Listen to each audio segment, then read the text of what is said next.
This episode of I've Had It is brought to you by Booking.com. Booking.yeah. Every time I use Booking.com to find a place to stay in the U.S., I know they'll have exactly what I'm looking for. They have a huge variety of options from hotels to vacation rentals, and I'm always able to find something that fits my specific needs. I found that Booking.com has something for everyone. Find exactly what you're booking for on Booking.com. Booking.yeah. So are we supposed to start the podcast? Ready? 1, 2, 3. Patriots, Gaytriots, Theytriots, Blacktriots. Fuck off! Welcome to the top DEI podcast in the United States of America, where we embrace diversity, equity, inclusion. I'm going to go by the pronoun she, her today just to trigger Fox News. Well, I think if that's what we're doing, I'm they, them. I like it. Yeah. I like it. They, what have you had it with? Okay, I'll tell you what I've had it with. I've had it when you need customer service and you call customer service and you spend an inordinate amount of time going through, are you going to do 1, 2, what's your selection? And then you finally hear your selection. Okay, I'm a 4. So I hit 4 and they say, go to our website to solve this problem at blah, blah, blah, blah, and hang up. If I could solve the problem on the website, I would not spend hours of my life waiting on your stupid automated call. I mean, I've had it. Yeah, I could not agree more. The amount of frustration that we have had with robots in the era just before AI is really about to take off has been maddening.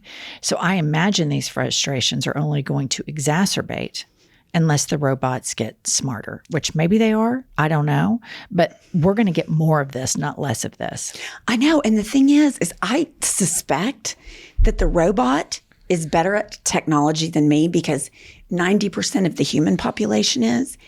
But what is so infuriating, if I'm going to get hung up on and sent to the website, why do I have to be on the phone for 4 minutes waiting for my option to show up? Just tell me, hey, bitch, I'm not going to help you go to the website. Click. At least then I'm not 10 minutes in so frustrated that I'm just like, you know what? I don't even want the damn thing. Forget it. I don't want it. I know. It's so frustrating to It's not customer service, it's customer disservice. It is. They do their customers a disservice that you cannot call and solve a problem because they're just constantly cutting jobs to enrich the profits. And I just wish that we would ramp up customer service a little bit more, because then you have angry customers and then you end up having no customer, because then you're like, screw it. I'm going to discontinue the service because I hate these people and I hate this robot. Right. That's exactly what I did. All right. So I'm just going to go into what I've had it with. And you went on about this at length last year when your youngest son was a senior. And this year, my youngest son is a senior. And the amount of senior activities is unbelievable. This is the most celebrated generation I've ever seen. And right now I'm going to do a dramatic reading of a list of items that were texted in a parent group me, not to the seniors that are 18 years old, but to the parents, wherein the parents have days long multi-message group me back and forth, thumbs up, hearting, liking, commenting about activities in which their child needs to take the lead on. But this is just something that I received. Upcoming senior activities: senior sunset, senior skip day, senior parade, senior slideshow, senior staircase photo. Mind you, all of these are different dates. Okay. Senior recognition and awards, senior finals, baccalaureate, senior banquet, graduation rehearsal, graduation party, and lock-in. This, sadly, is just the tip of the iceberg, because my son, like yours, plays sports. So then what's not on this list is the basketball banquet, the soccer banquet, the tennis banquet, the events for those. I myself hosted a really fun party for the boys' tennis team before their state tournament, wherein I hired a hibachi guy to do hibachi because I don't know how to cook. But it is so bad that around the 1st of May, I thought, I think I'm really going to have a cry. And listener, I cry maybe once annually, maybe once every 2 years. And I thought, I can feel it. I can feel it coming up. I'm going to have a good cry. Roman's going to graduate. I'm going to cry. I'm going to be happy for him that he's leaving the nest, but I'm also going to be sad at the same time that it's a formal closing to our little family unit that Josh and I created. After going through these list of activities and the feedback from the parents on those activities in this torturous group me that I'm involved in, I don't even know that I can cry at the graduation other than sit there and think, how long are we going to drag this thing out? It is just too much, too many activities. And these kids, like, what is left for them after this? What is left when you have in the month of May 50 obligations and it's your parents are having conversations about a staircase photo?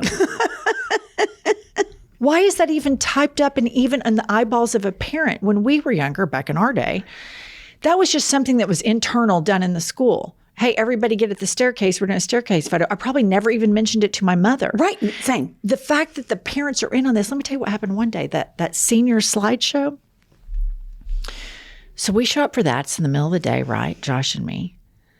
I'm telling you, they dragged this thing out. It was 45 minutes long of song, like dramatic kind of songs about, ending things and joy and all of this, the time of our lives, that kind of stuff, And we're sitting there looking at these photos going through, and there's some parents in there, and it's at 1:15. And I just thought at the end of it, I shouldn't be here. This is something the kids should be doing during their school day to celebrate themselves. The parents should come to the graduation 100%. But all of this other stuff is torturous. And I love my child, but here's the problem. Even my child doesn't want to go to these events. So last night that was the senior banquet. He is seniored out, and there was an Oklahoma City Thunder game. And I said, Roman, are you going to the senior banquet? He goes, no, I'm going to the game 1 of the Western Conference Finals, Mom. I will always remember that. The senior banquet, along with all the other 40 dinners I've been to the last 3 weeks, I'm not going to remember it all. So even the kids are not wanting to do these activities, yet the parents are having long conversations about arrival times, departure times, attire. I was going to say attire. Why aren't the kids texting one another to figure out what they wear? Why is a mother figuring out the outfit that her 18-year-old needs to wear, while at the same time, this same generation of mothers and fathers say, of these kids are worthless. Right. You can't have it both ways. Well, here's so many things about that because I was there last year. And what's so amazing to me is if you put truth serum in all of these parents, they would say these activities are for the kids. And in my mind, I'm like, these activities are for the parents. The kids don't give a shit. The kids don't give a shit if you're at the senior slideshow. They don't give a shit if you show up at the senior picture. Frankly, they don't want you there. But all of these parents have just made this, like being a senior in high school is the most monumentous achievement that any child will ever do in the history of the world. And it is so aggravating and so stupid. And this is what I told my daughter, because she was on the cheer team and they won state. And so we had to get all these rings and have photo shoots and do all this crap. And I told her, I said, here's the thing about high school. The minute you walk out the door, you're done. You never think about it again. You don't long for it again. It's like in the past, see ya, wouldn't want to be ya. And it's like it's the parents that are keeping the kids all like, oh my gosh, it's so sad you're going to college. Are you fucking kidding me? You get to live on your own for the first time. Tell me one teenager that's sad about that. Right. But then it gives these poor kids like the burden of being responsible for their parents' sadness. Right. At a time where their parents should be like, I'm so going to miss you, but this is your next step. Go spread your wings, fly. The amount of independence you're going to enjoy is so fun. But then these kids have this burden that they're leaving their parents in shatters. And I just think as a nation in Trump's America, we need to discuss this. Like, this is psychotic. The stuff that I just read to you, that is psychotic. That is not normal. That is an unsustainable level of celebration. Absolutely. It is ridiculous. They should graduate from high school. Now, if the students themselves want to do a bunch of these activities, they need to plan them. They need to have their own group meet. They need to figure out what to wear. They need to figure out what time to show up. They need to figure out how they're going to get there and how they're going to get home if they can't drive, etc. The parent involvement is a nightmare. Every administrator will concur with what I'm saying.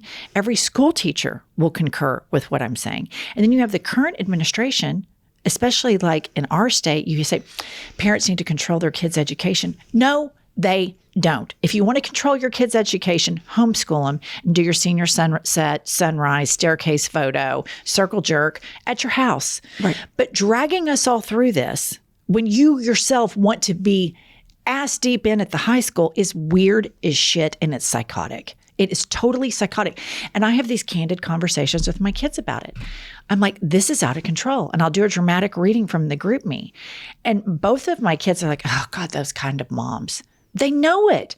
They know how annoying and obnoxious it is. And nobody talks anybody off the ledge. So I was so elated when it was Game 7 of the Oklahoma City Thunder and the Denver Nuggets. And I said to my son, the basketball game starts at 2:30, but your baccalaureate is at 4 p.m. He goes, well, what's a baccalaureate? I go, I think it's like a graduation thing that is at a church, like a church graduation. He goes, we're not religious. We never go to church, so why would I go to that? I'm going to Game 7. Right. So I couldn't wait to go into the group me. And I wrote, I don't know who I need to report this to, but the Welches are rolling the baccalaureate because we are going to Game 7. I got about 2 likes on it, on that comment, right? I'm sure there was a shit ton of side texting. Can you believe that the Welches are not going to baccalaureate? Yeah, because there's a set of Bible moms up there. Even though my kid's school is secular, there's kind of a group of Bible moms. So I'm sure they were just wound up like cheap clocks.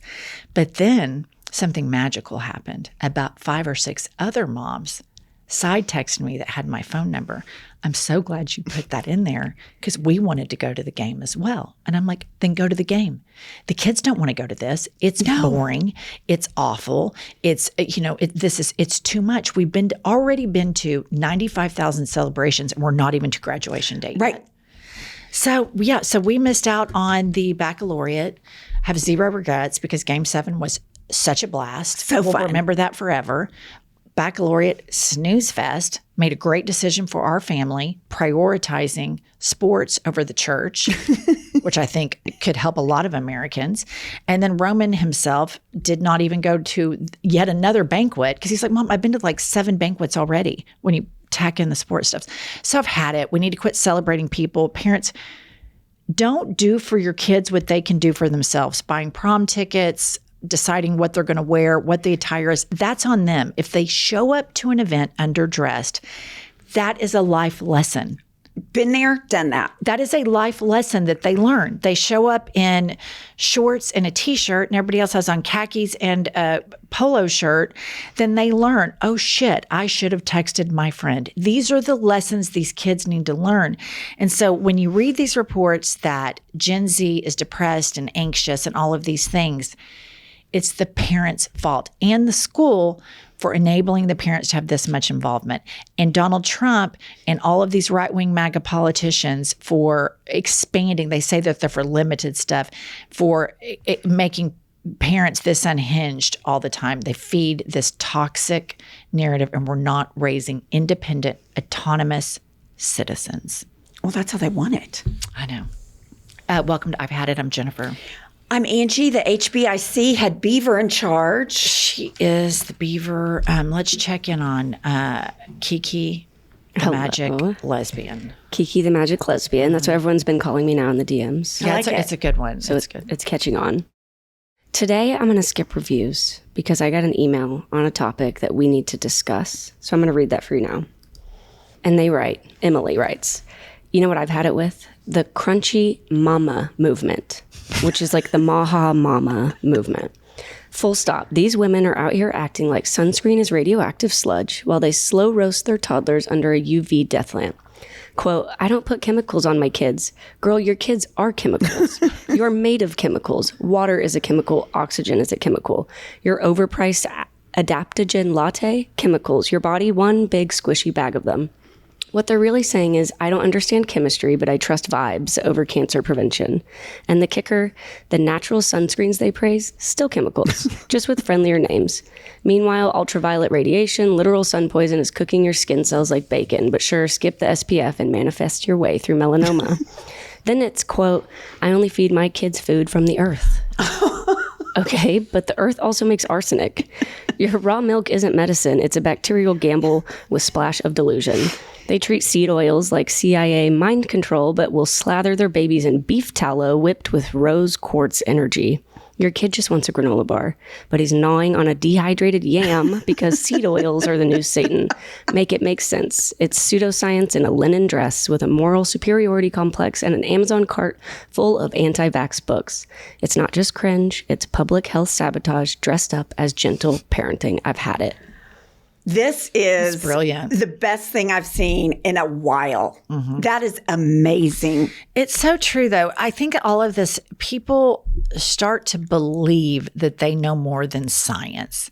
And then that catches on. And then there is this new peer pressure that has started. And it's so much more powerful than any other peer pressure we've ever seen. And that is the peer pressure of mom talk or the momosphere on social media. And somebody has to go on and grandstand that they have their, organic vegetable garden and they do this and they mash the food and they do all these things. And because she's a real mom that loves her babies and doesn't give them chemicals, et cetera. And then you have people that, are maybe not, they're younger. You just get so much wiser as you get on and think, well, oh my God, I've got to do that same thing. It's just this unsustainable bullshit. And it's just the fact that, people think RFK Jr. Right. And Joe Rogan are somehow scientists. They're health experts. It's wild. And it always makes me go back to any, medical doctors that are triple Trumpers. How do you vote against all of the years that you've dedicated your life of peer review, data, studying, results, et cetera? Well, I just think it goes back to everybody's an expert on everything because facts and expertise are completely nullified in Trump's America. The dumber you are, the better they like you. So this to me is so gross, but it reminded me of a story when my kids were little. I had this one mom in one of my kids' class, I can't remember, and she was going to change the dietary restrictions at school lunches. They needed to be completely overhauled. We needed to do all this stuff. So she calls me one day and she's like, do you know what's in a hot dog? Comet cleaner is in a hot dog, and goes on. And I just said, here's the thing. I appreciate that you want great meals for the kids at school. That's wonderful. But I'm a hypocrite if I bitch about hot dogs at school, because if my kids are willing to eat a hot dog and I don't have to cook, then that's a win for me. And I'm going to take it every time. How does anyone have enough time to educate themselves and be an expert on sunscreen and willing to just throw their kid out there without sunscreen? That is so dumb. I can't wrap my head around it. Well, all of this too is there's just such a political slant to it because Michelle Obama had a whole Let's Move program. And it's about kids. It's like combating childhood obesity, which was on the rise, and getting in this modern era where we sit a lot more, we're a lot more idle, emphasizing exercise and healthier food choices. Fox News, all of the right wings had stage 5 meltdowns. And hers was actually based on real science. Real, like if you exercise, these are the benefits to it. If you eat healthier choices in school lunches, these are the long-term benefits of it. Now they're all in on this, but it's junk science. But isn't that everything with Trumpism? Isn't the whole thing just built on a total lie? The entire movement is all based on greed and grifting. Absolutely. And all of this Maha stuff is all a grift. And it's like, buy this sunscreen instead of this. I mean, I think it's like, a lot of these people in Trump's administration had these podcasts. It'd be like you and I being in the presidential administration. We're wholly unqualified, right? But Dan Bongino or whatever it is, he only got in front of Trump's orbit. It's not because he has any sort of skill, because he had a podcast. That's it. And had his lips on Trump's ass the whole podcast. That's it. But on all of these podcasters' websites, Alex Jones, Bongino, Kash Patel, they sell all these supplements and all of these rackets. So it's just a greedy grift is all it is. I saw on my feed, because sometimes I'll bounce over to Truth Social if I just want to see how crazy the world is. They're still advertising ivermectin on Truth Social. And then I read an article today that measles in Texas is up exponentially because people are smarter than vaccines. And it's so insane to me that you would risk your child's life and go against science, like the guilt of that. I didn't get my kid vaccinated because they said on Facebook it wasn't good for him. And so now I'm burying my child. How do you live with that guilt? Here's the thing that I think is just to segue like I've had it, where with this one, you have these teachers who are trained professionals. They're not trying to regender your child. That is a myth. They're teaching facts in textbooks. They are trained to do it. They are not paid enough. And then you have this line of just triggered parents that are, wound up, high as kites on Fox News and right-wing media that go in there with these conspiracy theories in their brain and, just lay into all these people. And the same thing is happening to medical doctors. Right. You have all of these people who are juiced up on Fox News or Ben Shapiro or Dan Bongino or whatever, Robert F. Kennedy, all these quacks, total nuts, laughed out of the scientific community, hands down. The United States of America, compared to other first world countries, gives these fringe quack science worlds more oxygen than other places do. And it's something is going to have to change if we make it through this fascist regime, to where when people are talking about a junk science, that it is labeled as such on the screen. This information has not been peer reviewed. If you're talking about not putting sunscreen on a child and that it's better to, have vitamin D. I'll tell you a prime example of this. I'll never forget it. So it was during COVID and I was getting Botox. All right. And we're talking maybe like 6 months into the lockdown. I mean, I really needed it. I hadn't had any in like 6 months. Yeah. It was a medical emergency. So I go in, and my main girl couldn't do it. So it was like her nurse. And I had a mask on because I was just getting it like in my brow and my forehead. Well, the nurse had her mask on and she was asking me like if I was going to get the vaccine. And I was like, oh yeah, I'm totally going to get the vaccine. And the question she asked me was a leading question because she goes, oh, I'm not. I just want my immune system to pop. And she started like moving her body like this. She goes, I just want my immune system to pop. She had the syringe in her hand and I was like, oh my God. And she goes, yeah, I go to the grocery store and I don't wear a mask because I'm like, just give me all this stuff. I want my immune system to build up. And she had to have a mask on in this room. Obviously, yeah. And I was like, you don't wear a mask to the grocery store? And she goes, no. And I mean, and people like, walk away from me, but I kind of always look at them and I'm like, I want the germs. I want the immunity building properties of the air of this grocery store. She's real unhinged. And I remember just thinking, oh my God. And she's like, we don't know what's in that vaccine. And I was like, I don't know what's in this poison you're about to inject into my forehead, Right. but I don't give a shit. I want these wrinkles gone. I don't care what's in the COVID vaccine. I want it because I trust the decades-long virology and immunology experts that have studied such a thing. And I also know that I had grandparents from the greatest generation where, each grandparent had like 9 or 10 siblings. All 4 of my grandparents had a couple of siblings that died due to diseases that have since been eradicated because of the advancement of modern medicine and vaccinations. It's crazy how people are totally ignoring that. And I don't know if it's ignorant of history or it's just the empowerment of stupidity. But, when you go to like a cemetery and you see the pre-vaccine little bitty headstones of babies and you think that was before, there's a distinct The line. data is very clear. Like they're not dying anymore. This is the mark. A lot of measles was eradicated in the United States. Not in Texas anymore. But here's the weird thing about the vax movement. It started off on the left. It started off in San Francisco, and it was like the crunchy liberal people that didn't want chemicals in their body, right? And I remember there was a little outbreak. I can't remember if it was measles or something, but this would have been back probably during the Obama era.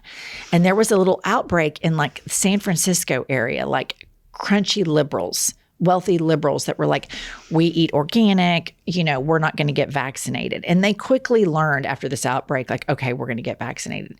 And then it swung, this movement has swung from the left to the right. So some of these fringe issues are not even so much MAGA, even though it's fun to blame everything on them, is that are these fringe issues the luxury of living in an industrialized world where you have the luxury of having access, if you're wealthy, to healthcare and thinking, maybe I won't get vaccinated. Where if you live in Africa or another, India, developing nations, and you can get a vaccine where you've seen people die of AIDS. You've seen it happen. You've seen people you love die of these viruses. And somebody says, I can give you this shot and you're going to have an immunity for it and you won't get it, nor will it kill you. You're racing to the front of the line to get that. And so it's a really weird thing.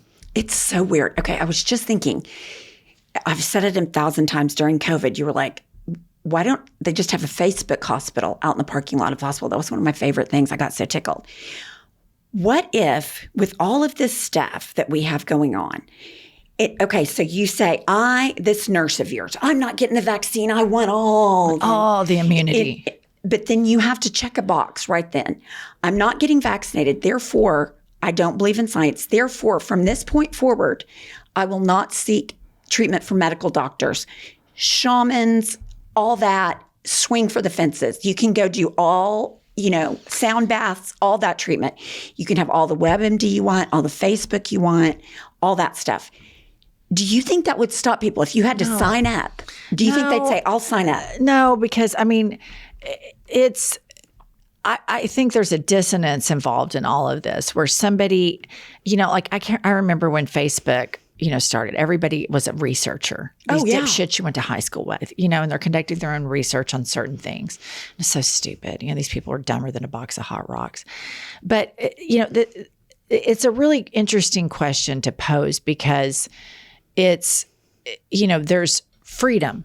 You should have medical freedom, but then what are the moral implications of where if somebody doesn't want to get vaccinated and then we have these measles outbreaks and sudden deaths? I don't know how to handle that in a free society. I'm over my skis on the moral implications of how to execute that. However, I do think you fundamentally have to embrace education and the endorsement of facts. And that has dissipated and is going to continue to dissipate under the current administration because his goal is to shut down the Department of Education. Right. This episode of I've Had It is brought to you by Booking.com. Booking.yeah. From vacation rentals to hotels across the U.S., Booking.com has the ideal summer stay for absolutely anyone, even those who might seem impossible to please. Whether you're booking for yourself, your partner, your picky teens, or your sleep light early rise mom, you can find exactly what you're booking for on Booking.com. I personally just booked a trip for my sons and I to go to New York City, and I found the perfect hotel in the perfect location, and we were able to tackle the city with enthusiasm and convenience, and I just absolutely love this site. If our family can find their perfect stay on Booking.com, anyone can. Find exactly what you're booking for. Booking.com. Booking.yeah. Book today on the site or in the app. All right, everybody's trying to get their hands on Ozempic or Wegovy, and it's such a hassle. You have to negotiate with your insurance provider, and that shouldn't be something you worry about. This is why Pumps loves Ro so much. What's great about Ro is they let you know if you're eligible for GLP-1s. All you have to do is submit your insurance card, and Ro takes care of the rest. No paperwork, no negotiating, no waiting on hold. Listener, join the over 350,000 people who have trusted Ro to check their coverage for free. Plus, Ro members have support throughout this entire process. You'll have access to your provider on demand for any questions. Go to ro.co/hadit for your free insurance check. That's ro.co/hadit to see if your insurance covers GLP-1s for free. Go to ro.co/safety for black box warning and full safety information about GLP-1 medications. All right, I have some news stories I would like to share. The first one is, did you know babies look longer at faces they find pretty and less at unattractive ones? And I have to tell you and the listener, babies just stare at me. Your niece stares constantly into your eyes like locked. I'll even be at an airport and there's some baby just staring at me. And I'm just like, these babies like to stare at me. So I am just tickled pink to see this report. Finally, vindication. Finally, look at faces they find pretty. Well, I've never noticed that a baby stares at me, so that's not a good omen for me. It's not a good sign. I mean, my two little nieces and my two little nephews and then one niece, I mean, they're just, I mean, it's intense eye contact. I'll tell you what, my dogs do the same thing. All right, next up. This is so crazy. We have to talk about this. Okay, Facebook allegedly detected when teen girls deleted selfies so it could serve them beauty ads. This is what puts money in all our pockets. So Mark Zuckerberg's company, Facebook, think about if you see these teen girls on Instagram, which Facebook owns Instagram, and they post a selfie and then they feel insecure about it and delete it. I bet this happens a lot because that generation is so risk adverse. Meta knows they have done this and then starts sending them beauty ads. That is so diabolical. So diabolical. So it's like they're thinking they took it down because they didn't think they were pretty enough. So we're going to sell them shit that makes them think they're prettier. Right. Wow. Wow. And so then you have to ask, okay, how did Mark Zuckerberg go from being a left-wing person, or somebody identified as a more liberal supporter of politics than a MAGA supporter? How did he go from that, and how did he swing all the way to being in Trump's first two rows of his inauguration? How'd that happen? Well, here's what happens. Greed. Mm-hmm. So these people they have these incredibly powerful companies. And when it comes time for the government to institute some consumer protections on them, like stopping this kind of shit, or making sure the algorithms are less addictive, not more addictive, or, the targeted ads. There's some government regulation over that so that their product has longevity, so that maybe in the short term it's less money, but in the long term it's a safer imprint on humanity than what this heaping pile of dog shit is. Well, that's not good enough for them. It has to be immediate. It has to be now. And so you have all of these billionaires that are greedy, and Trump enables their greed and lies to the public and says that they want unregulated, that they want these regulations removed. You heard Jeff Bezos say, it's going to be great to have all these regulations removed. Motherfucker, you have like $400 billion. Right. Who is regulating you, Jeff Bezos? Who is regulating you, Mark Zuckerberg? And aren't these regulations like for the long term of your company when your obituary is written? Do you want it to be his invention completely ruined all of humanity and didn't care about human beings? All he cared about was his own personal profit. And I guess that's what they want. Well, it's obviously what they want because they're like 10 deep in Trump. I mean, they have kissed the ring. Jeff Bezos, particularly with democracy dies in darkness. No, democracy dies on Jeff Bezos' watch. I mean, and again, we go back to this. If I were a 400 billionaire, I would do something good. I would want to help people. Or I would just want to spend my money, sit on my yacht, and do my own thing, going and destroying poor people and taking money away so that I can have more from poor people. I hope I wouldn't do that. I just don't think I would. And wouldn't you want your product, if you have a product used by billions of people worldwide, billions, Facebook, Instagram, billions of users, do you want your product to have been an instrument for good and help and human advancement? Or would you want it to be an instrument for human destruction? And they consistently show that they would rather have the destruction. Mind you, all of these people had banned Donald Trump, rightfully so, from being on social media because he incited an insurrection and it was dangerous and people died. And they tried to overturn democracy and they had crystal clear clarity on this. But then as it goes on, they see that the Biden administration and Congress are hauling their asses in front and saying, hey, what's going on with these algorithms? What's going on with this? What's going on with that? And we need oversight. You cannot have unregulated, unsupervised capitalism because it causes damage to civilization.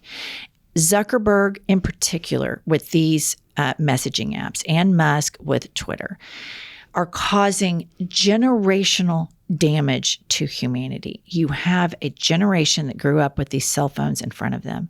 They are depressed, higher suicide rates, higher addiction rates, higher anxiety, all of these things because as a parent, you cannot gauge who is helping, who is in their ear. Right. You don't know what algorithm they're down. But these media companies, if they truly cared, could set up on their own. We are going to have, a age verification. If the person is under 14, this is the level of algorithm that they get and only this type of stuff.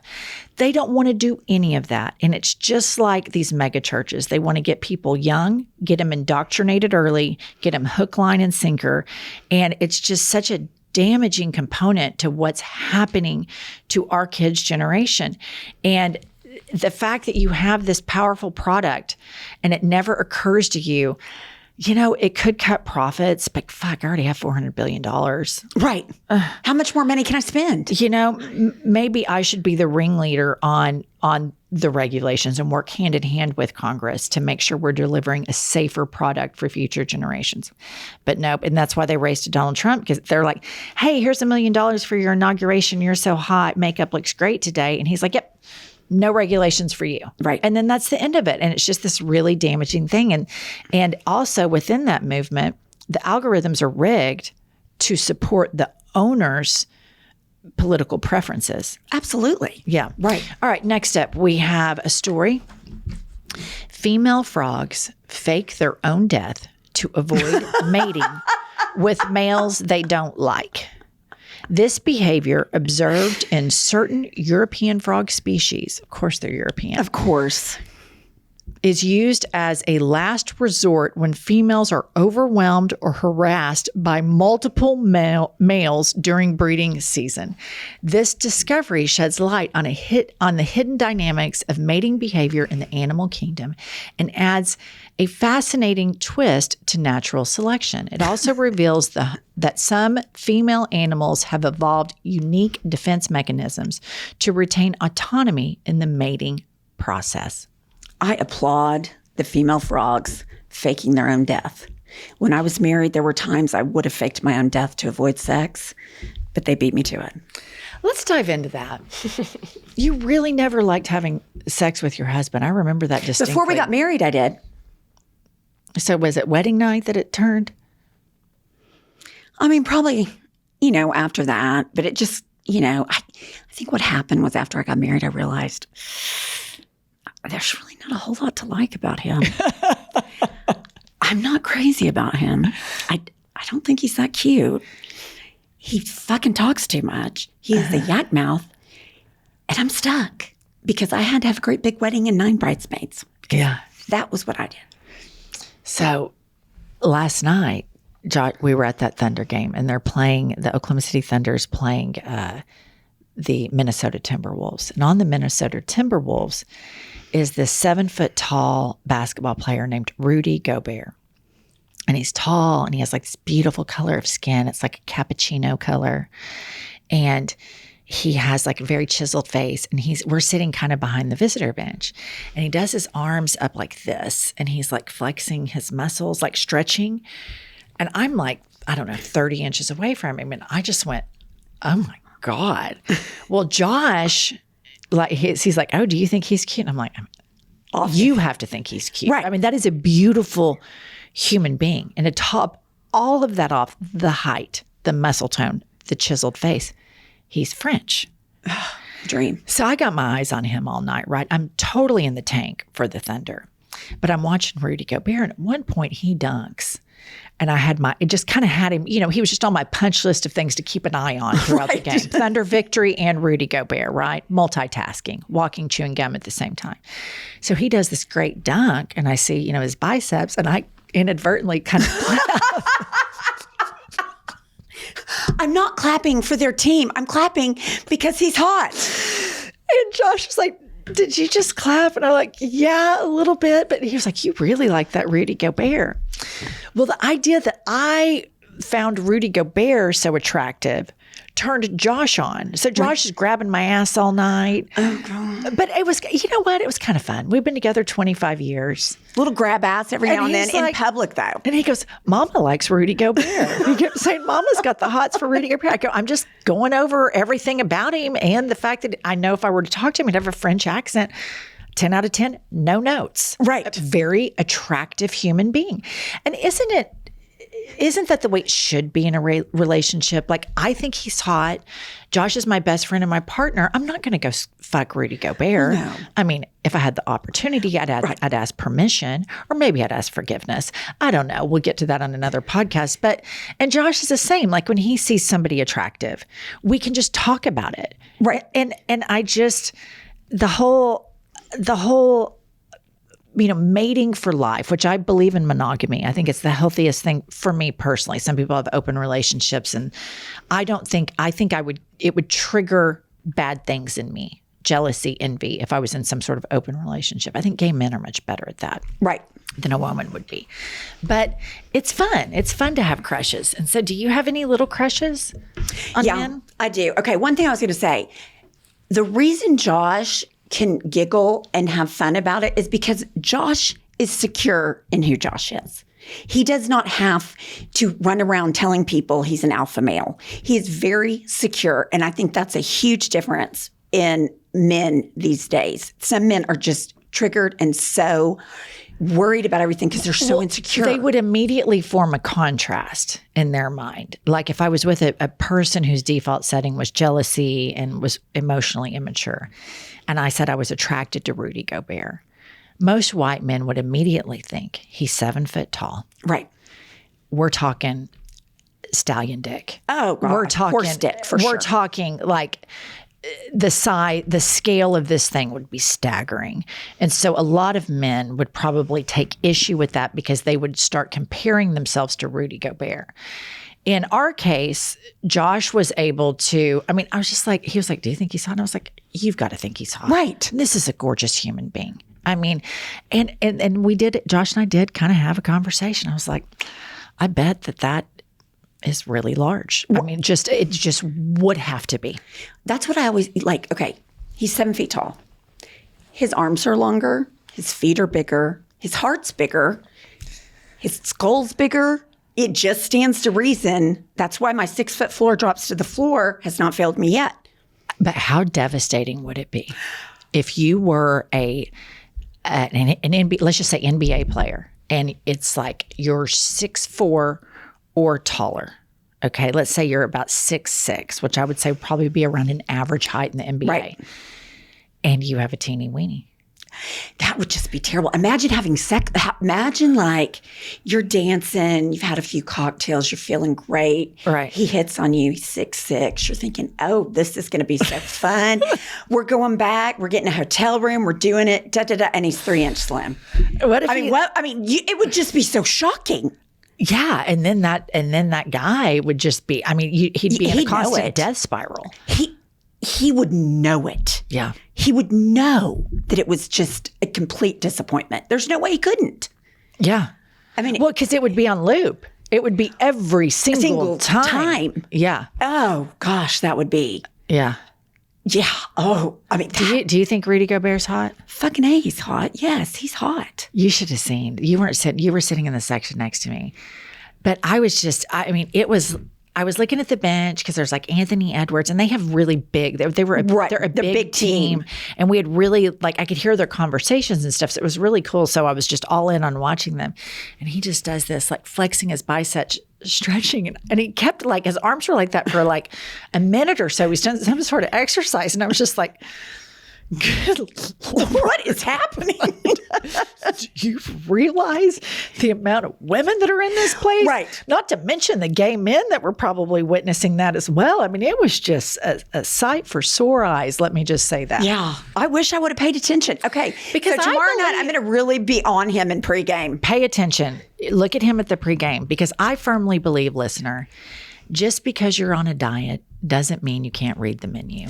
Agreed. And I think it's perfectly normal to talk about people that we find attractive. And I think sometimes in the overcorrective left, sometimes there's a movement to take away these fun things, talking about if we think guys are hot, men talking about if they think women are hot. And not, we all know with men it can go really raunchy really fast, but just the attractiveness of people. I think it's a very normal thing to discuss. It's appreciative. But have you had those friends in your life? Because I've had these friends in my life. Younger, but when they might say, well, my husband said that they thought Jennifer Aniston was hot, and that really hurt my feelings. And I'm like, bitch, that's not about you. That has nothing to do with you. Like, you thinking Rudy Gobert is hot has nothing to do with Josh. But it would be weirder if I said he wasn't hot. It would have been a million times more bizarre had I not noticed it. He's 7 foot tall, gorgeous, lean, muscular French man with a chiseled face and a little, probably 3 or 4 day growth. I'm sure it was groomed to the nines. Jesus. I mean, this man is gorgeous. We should all celebrate how attractive he is.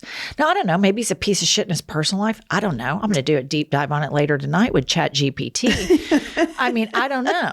But I mean, in that moment, but I agree with you, Pumps. I have had these girlfriends that get jealous because their husband or partner finds some celebrity like Giselle attractive. Who doesn't find Giselle attractive? But I'll tell you what, I have a story. So I have this girlfriend, and her husband is so psychotically jealous. Like, she went to a concert, like a rap concert. I think it was Kanye West, before Kanye West was a Nazi, like back when long time ago. When he wrote Gold Digger, you know. Okay. And she was super excited to go. And before she went, her husband like pre-accused her of wanting to fuck Kanye. And they got in this huge fight. Now, here's the situation with that. None of that has anything to do with the wife or the husband. I mean, or Kanye West, who is a Nazi. And this was 15 years ago. But anyway, he was psychotic about it. And I remember her telling me about the story. And I just thought, that's fucking crazy. Like that'd be like me going to the next Thunder game and Josh pre-accusing me of fucking Rudy Gobert, which really would be a compliment to me that 100% him. That he would see you on the sidelines and say, "You're mine tonight." Like, I'm all in. If that happens, if somebody like is on stage and like in my high school days, it would have been Rick Springfield. If Rick Springfield was on stage in 1987 and he said, "You babe," I would have said, "I'm there." You would have hit it immediately. I would have hit it immediately. But that's so weird to me. Like, people don't understand. Like, that's about that person. So what about you and your ex-husband? Could you tell him that you thought people were hot? Absolutely. And he would tell me it wasn't weird at all. I just think that's a normal, healthy thing. Now, there's going to be people on here who say, I think that's disrespectful. And I just think saying that's disrespectful is unrealistic. It's unrealistic that as human beings that have a tendency to lean towards the aesthetic in all things. Architecture, art, interiors, literature, film, etc., that we wouldn't lean towards when you see other people. And I just think I think it's healthy. I mean, I think it's a healthy thing to say. And so, I mean, I think it excited Josh that I was so smitten with Rudy Gobert. He was like, "Oh, my lady still gets all turned on," So he's grabbing my ass when we'd stand up and the Thunder would make, they'd make a dunk or something. He'd pat my ass. And I love it. Yeah. So we had a little bit more sexual tension between us that night, which made it even more fun. All thanks to the Frenchman, Rudy Gobert. Jen, I actually have some really bad news for you. Rudy Gobert is a famous anti-COVID vaxxer, and he's also a big supporter of RFK Jr. No. This kind of makes sense because I remember when COVID first started, there was a Thunder game and it was Rudy Gobert that tested positive. And then that's when the shutdown happened, right? Yeah. And he went on a press conference, and to be a dick, he patted every single mic on the table so that everyone would get COVID. Oh my gosh, I should have known this. All right, I'm going to retract my crush, and I'm in the market for another hot Frenchman or Italian. So if you know of any, let me know. All right. So do you and Anna have joint crushes or? We have joint crushes, but we also have our own lists, and it's very well known. And we'll tease each other about it. Be like, "Oh, your girlfriend's going to be in that movie, and that's why you want to go see it." Okay. Who's your crushes and who are Anna's crushes? Okay, I have an interesting one. So one of my biggest crushes is Zoe Kravitz. Oh yeah, agreed. she's a babe. Beautiful Total babe. and great style. And one of Anna's biggest crushes is Lisa Bonet, her mother. Oh, that's interesting. Yeah.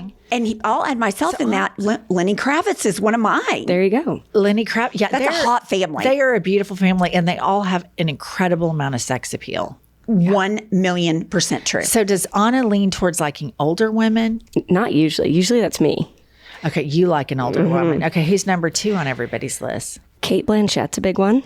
Yeah. Okay, I don't want to give Jennifer any credit, but when the kids were little, so I'm saying this was 20 years ago, probably, Kate Blanchett won an Oscar, or she was nominated. She was all over the place. She was everywhere. Every time you turn on the TV, she was there, in every magazine. Everyone knew Jennifer and I were friends. It's like vinegar coming out of my mouth. I had so many people that didn't know Jennifer, but that I knew, that would say, "You know what?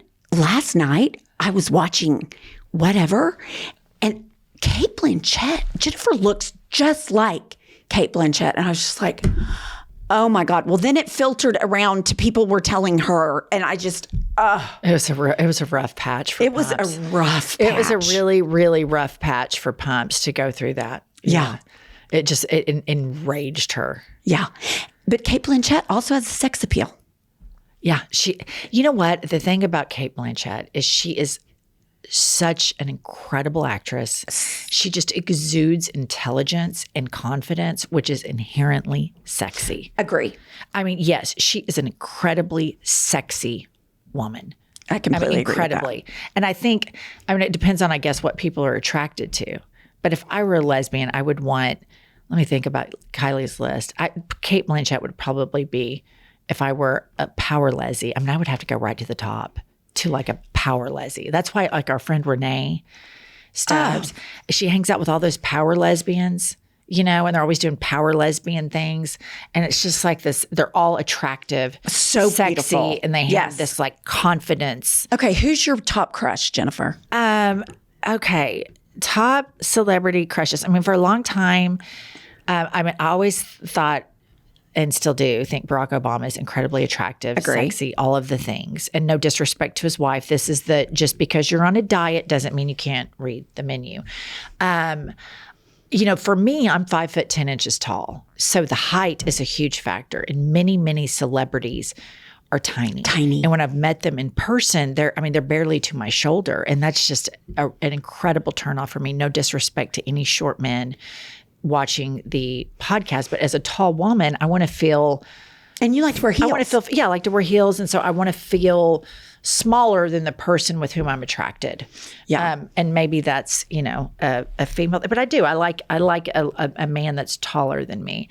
But I think that I love Roger Federer, Rafa Nadal. As far as actors go, I'll tell you who I'm really liking lately, and I'm afraid he might be short and I don't want to know, but I think he's hot as shit, is that Pedro Pascal. Yes. And he is speaking out for Yes. gay rights and trans rights in just such an unapologetic way. And I think that's an incredible turn on. It's so sexy. Yeah. Who's your favorite girl crush? Oh my gosh. Favorite girl crush. I'm trying to think of mine. I think there's so many beautiful women in the world. And when I see a beautiful woman, I'm just like, I'll be like, Josh, look at how gorgeous she is. I think women are the prettier of the two genders. Absolutely. I just think when you see a woman that's all pulled together and super self-confident, there's a sexiness about that, a sex appeal about that. But on the spot, it's hard for me to name. I know. I was thinking too, it's hard to name on the spot. I'll circle back. We'll scramble the jets the next episode and we'll report on our, here's what we do. We make a non-gender list of people that we're attracted to. And it can be men and women combined. And we'll report back. And Kylie, I want your input. Humps, I want yours, and I'll make mine. And then our listeners in the comment section can give us yours, because we need to normalize finding each other attractive in a respectful way. Agree. We can't, that's just a normal human thing that's fun to do with your girlfriends, and we should do it with our podcast guests, because we can't just talk about Trump all the time. We're going to go crazy. All right, listen. Dun, da, da, da. Life is a Lazy Susan of Shit Sandwiches, written by myself and my much older best friend, who is not bitter at all anymore about my Cate Blanchett days. It's called Life is a Lazy Susan of Shit Sandwiches. Order it now. Our link is in the bio. In all seriousness, it is a very good, feel-good book, and Pumps and I get really raw about all of the fuck-ups that led us here to this very moment on this podcast. All right, please subscribe, like, engage in all of our content, and engage in other left-leaning media platforms. It's more important than you realize that we build our own silo here that's based in facts and humor and intelligence, and Pumps tell them. We will see you next Tuesday and Thursday.